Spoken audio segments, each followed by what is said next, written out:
Valeu a pena ter salvado a Jataizinha, ó. Olha lá, ó.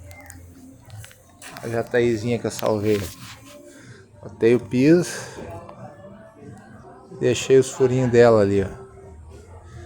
Aí já procriou mais. Tá com já tá. Imagina se eu tivesse estragado ali, eu botei o piso. Tem o furinho delas ali pra elas fazerem os ninhozinhos dela. O mel delas fica ali só pra elas, ninguém vai tirar o mel delas. Tirar o mel delas tem que tirar o piso de volta. Aí, ó. Nós estamos aí trabalhando. Fazendo mais. Isso aí. Forte abraço a todos.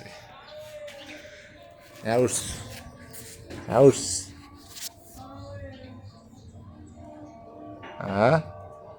Ah, botei muito. Baixar um pouco. É urso.